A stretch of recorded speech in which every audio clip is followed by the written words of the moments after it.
वो अजनबी कौन था जो खुद को शिव का रक्षक कहता है? ये मंदिर जागता है आधी रात को और सब कुछ लील जाता है।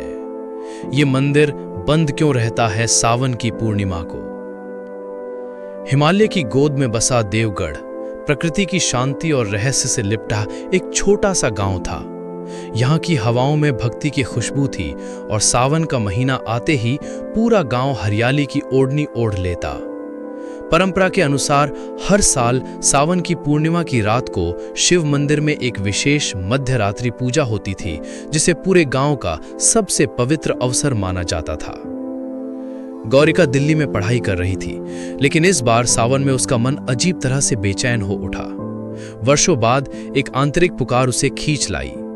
जब वो देवगढ़ पहुंची, उसकी आंखों में वो पहाड़ी धुंध, मंदिर की घंटियों की आवाज और मिट्टी की महक जैसे फिर से बस गई। परंतु गांव में इस बार कुछ अलग था। मंदिर का मुख्य पुजारी पंडित हरिहरन पिछले 3 दिनों से गायब था। मंदिर का दरवाजा अध खुला रहता और रात के समय वहां से अजीब सी सरसराहट सुनाई देती। गांव वाले फुसफुसाते, लेकिन कोई भी वहां जाने की हिम्मत नहीं करता। इन्हीं रहस्यमयी दिनों में गौरिका की मुलाकात एक अजनबी से हुई। उसका नाम अर्जुन था। लंबा, सांवला, गहरी आंखें और एक अजीब उदासी का पहरा उसके चेहरे पर था। वो गांव के बाहर बने एक पुराने आश्रम में रुका हुआ था और खुद को एक यात्री बताता था। पर गौरिका को उसकी मौजूदगी में कुछ विचित्र लेकिन आकर्षक लगा। तुम यहां क्यों आए हो? एक दिन उसने अर्जुन से पूछा। शिव की तलाश में, उसने जवाब दिया, या शायद खुद की। गौरिका को बचपन से ही मंदिर से जुड़ा गहरा लगाव था, लेकिन जब वो फिर से मंदिर गई, वहां की हवा कुछ बोझिल लगी। शिवलिंग के पास पहुंचते ही उसे लगा जैसे किसी ने उसे छुआ हो। दीवारों पर कुछ उकेरे गए चित्र अचानक चमकने लगे। त्रिशूल, डमरू और नटराज की आकृतियां। अर्जुन, जो उसके पीछे पीछे आया था, शांत खड़ा था, लेकिन गौरिका ने देखा कि जैसे ही वह शिवलिंग के पास पहुंचा, उसका माथा खुद ब खुद झुक गया और आंखें बंद हो गईं, जैसे किसी गहरे ट्रांस में चला गया हो। उस रात गौरिका को एक सपना आया। वो खुद को मंदिर में अकेली खड़ी देखती है, उसके चारों ओर पानी का सैलाब और शिव की विशाल मूर्ति जो आंखें खोलती है। उनके होंठ कुछ कहते हैं, तांडव पुनः होगा और जो बंधा है वो मुक्त होगा। अगले दिन गौरिका एक बूढ़ी महिला अंबा दादी से मिलने गई, जो गांव की सबसे पुरानी निवासी थी। जब उसने सपने का जिक्र किया, दादी के चेहरे का रंग उड़ गया। ये वही सपना था जो 100 साल पहले मालविका को आया था। दादी ने कांपती आवाज में कहा, उसी रात से गांव पर यह साया छाया है। कौन मालविका? गौरिका ने पूछा। तुम्हारी परनानी। और अर्जुन, शायद वही है जो प्रोफेसी में वर्णित है। अंबा दादी ने एक पुरानी पोथी निकाली, एक काले मखमली कपड़े में लिपटी हुई, जिसकी हर पन्नी पीली हो चुकी थी। उसमें लिखा था, जब सावन की पूर्णिमा शिव के तांडव की रात बनेगी, एक पवित्र आत्मा और एक बंधित रक्षक का मिलन होगा। पुराना पाप जागेगा, पर प्रेम ही होगा उसका अंतिम मोक्ष।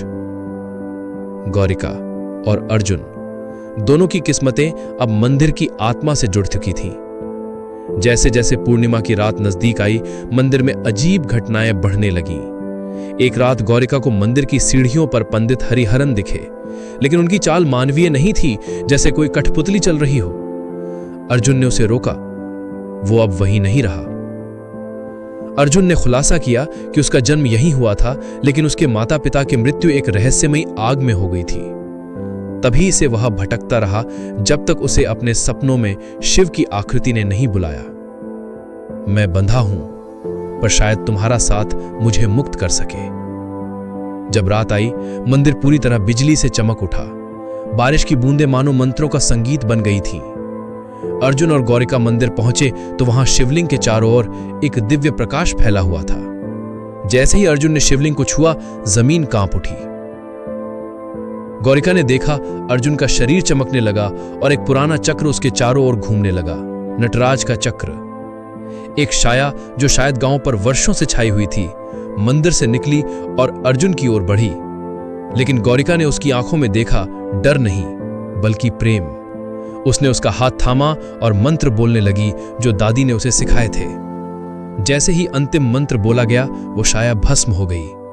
अर्जुन जमीन पर गिर पड़ा। उसकी सांसें धीमी थीं पर मुस्कान गहरी। अब मैं मुक्त हूं, उसने कहा। अर्जुन की आत्मा मंदिर में विलीन हो गई और एक नई सुबह देवगढ़ के लिए आई। मंदिर के चारों ओर का अंधेरा छट गया और वर्षों बाद लोगों ने वहां फिर से भक्ति से पूजा की। गौरिका वहीं रुकी रही, गांव की संरक्षिका बनकर। हर सावन की रात वो मंदिर में दीप जलाती और उसके साथ अर्जुन की आत्मा भी नृत्य करती, शिव के तांडव की याद में, उस प्रेम की स्मृति में जिसने अंधेरे को मोक्ष दिया।